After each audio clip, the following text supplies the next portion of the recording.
It's certainly been years, perhaps decades, since the Senate passed a bill that so greatly impacts not just our national security, not just the security of our allies, but the security of Western democracy. Our Republican colleagues, at least a small subset of them, cared a hell of a lot more about the Ukraine package than they did about securing the American southern border.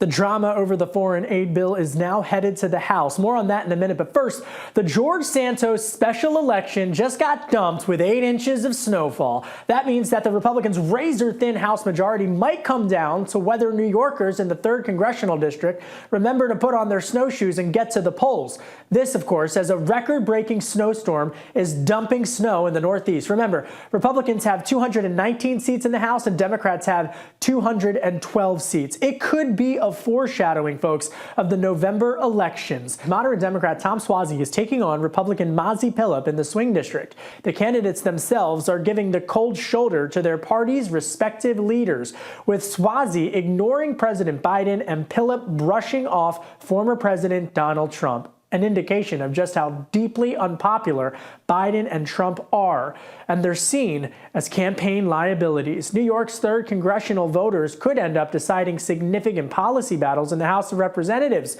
where House Speaker Mike Johnson and Republicans hold a slim 219 to 212 majority. So, while Americans are polarized and sharply divided, they're also closely divided. That means that every vote counts in this specific district and also in the House of Representatives. Take Republicans' upcoming second attempt to impeach Department of Homeland Security Secretary Alejandro Mayorkas, or even the bill on foreign aid. Joining me now is the Hill's Mychael Schnell, who is going to break all of this down. Schnell, how important is this special election to the impact on the House majority? Yeah, Kevin, the importance of today's special on Long Island can't be understated, because if it's going to have a real effect on how slim the Republicans' majority is in the House, as you laid out, if Suozzi is to win this thing, that means that on any party line vote with full attendance, Republicans would only afford to lose 2 of their own, which is an extremely slim margin. If Mazi Pilip were to win this and carry over the seat from the Santos era, that number of defections would increase to 3. Still a very small number, but look, in this Congress, every vote counts. So yeah, a lot of eyeballs within New York's 3rd Congressional District on the results tonight, but also nationally, again, because of this really significant implications they have for the House GOP majority. I mean, 8 inches of snow on Long Island, I mean, to be honest, in a special election, that's obviously going to impact turnout, but how do you think it's going to impact the 2 candidates, or do we not know yet? Well, I'm a Long Islander, Kevin. I was born on Long Island, so I'm going to say we can brace the snow. 8 inches has got nothing on us. I think Long Islanders are still going to head out to the polls. But look, I mean, obviously, this is always a question when you talk about election day and weather really does matter. I don't think there's right now an indication of who it would affect more. But look, a lot of voters are very galvanized to get out the vote. The Santos era was something that got a lot of attention, both in Washington, on the ground in New York 3, but also nationally. So I think a lot of voters are excited to head to the polls and sort of put a bookend on that Santos chapter. So still an open question of how snow will affect this, but I think that voters are excited to turn the page. Schnell, take us behind the curtain. Is Mayorkas getting impeached this week? I think he will, Kevin, but look, that is still an open question, partially because of that weather, because of the snow in the Northeast. The House is supposed to take another vote on impeaching Mayorkas later today. Now, look, they're going to need full, pristine attendance for this thing to squeak by. We'll remember last week it failed in essentially a tie vote, and then vice chair of the Republican conference, Blake Moore, switched his vote as a procedural tactic so they can bring it up again easily this week. It failed in a 214 to 216 vote. If Steve Scalise had been in the Capitol, he was at that point home in Louisiana receiving treatment for cancer, this thing would have passed. So the Republicans are again trying it this week. Scalise back in the Capitol following that cancer treatment. But again, any absences, especially with this now inclement weather in the Northeast, that could throw off the entire game plan. So we're just going to have to see how many lawmakers show up to work later today. So this is like a whole nother conversation about the modernization of the U.S. Congress and the debate around that, about whether or not votes should be able to be counted, not just via proxy, but also digitally. And folks, if you're watching this at home, I mean, literally the weather can oftentimes have a significant impact on the course of an impeachment proceeding as it is today, or even on a foreign aid bill. It's a fascinating nuance in the U.S. democratic process. But even if he does get impeached, Schnell, is he going to be convicted in the Senate? Likely no. 2/3 majority, I don't see it. Yeah. No, that's not going to happen. Look, of course, the Senate controlled by Democrats. You would need 2/3 majority to convict him. But it's really going to be fascinating, Kevin, to see how Democrats handle this when it heads over. There could just be a straight up and down vote to dismiss this impeachment case against Mayorkas. That's unlikely to come to the floor because it would put some vulnerable Democrats in a tough position. It would put them in a tough vote, especially as immigration tops as the top issue among voters. So what we're likely to see, or at least rather what one potential scenario is, to see this be referred to a committee, essentially delay the process, bury it in committee, so Republicans and Democrats in the Senate don't actually have to face this matter until maybe after the election, until later on when there are smaller political implications. That's the expectation and one possibility of what could happen. But Senate Democratic leaders have not actually commented on how they handle this if it comes over from the House. So Senate Minority Leader Mitch McConnell outmaneuvered Donald Trump on the foreign aid bill, not on the bipartisan Senate bill on the border, but definitely on the foreign aid bill for aid for Israel, Taiwan, as well as Ukraine. But is it going to pass the House? Yeah, so that's a big question. Right now, it's up in the air, Kevin. Speaker Johnson put out a long statement last night, essentially suggesting, not saying it directly, but very strongly suggesting that he will not bring this to the floor, criticizing the lack of border security provisions, again, making a pitch for H.R. 2, that sweeping border security bill that only Republicans passed last year, that Democrats in the Senate have said is a total non-starter. So Johnson's not going to put this on the floor, which complicates its path to passage. Now, is there no path? No, that's not true. One thing that is a possibility is this thing called a discharge petition. It's a procedural gambit, a discharge petition. Who doesn't love a good discharge petition talk? Go ahead, Schnell. Break it down for us.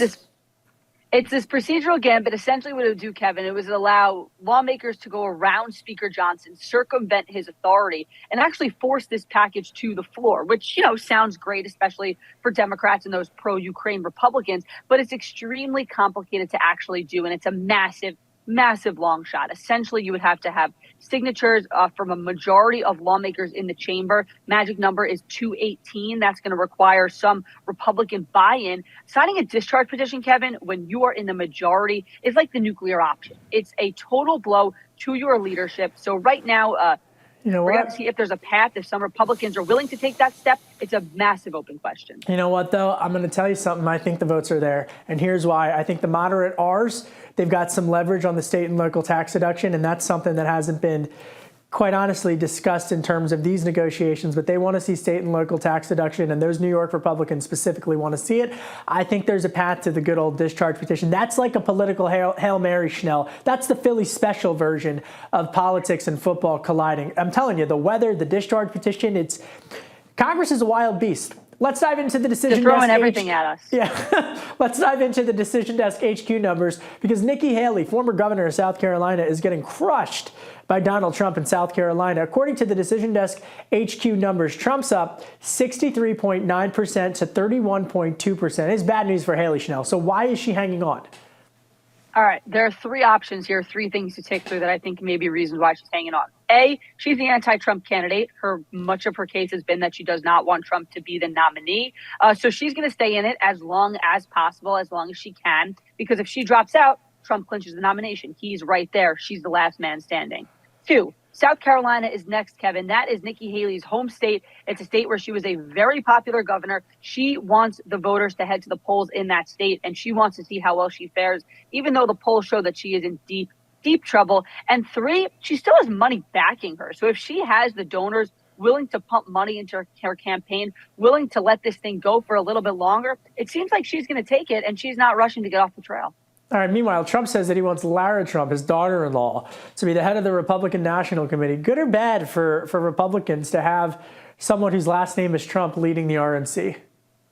I mean, if Trump's choices do end up being in leadership for the Republican National Committee, which includes Lara Trump, that would be a complete takeover for the former president at the RNC, which would be a pretty striking thing. Look, I think that the reason why we're seeing Trump endorse these two individuals is because, particularly Lara Trump, is because of their loyalty. That's always been number one on his list, what's most important and what he prioritizes. His daughter-in-law, I mean, sometimes you don't get any more loyal than family, Kevin, though, you know, the adage goes, don't mix family and business. But it looks like the Donald Trumps Trump have is trying to do that Trumps have right been mixing here. family and business for decades. And let me tell you something else.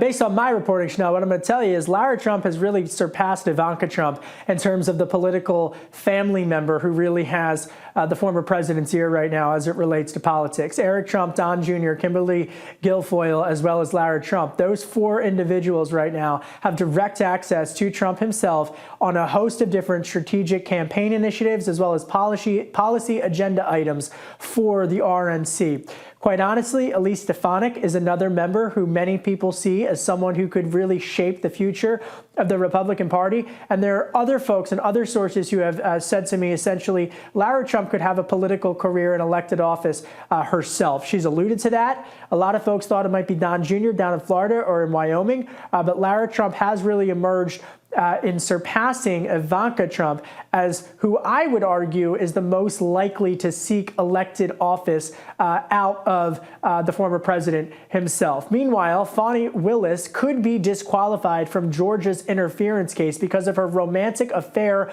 with the special prosecutor that she hired to oversee it. Schnell, the Fulton County District Attorney, has already admitted to the relationship with Nathan Wade, but denied that either of them have benefited financially. So Trump's lawyers have urged Mychael Schnell that the judge should dismiss this case, but it's just another sign of momentum, so to speak, in terms of how Trump has been able to thwart and push off some of these charges, is it not?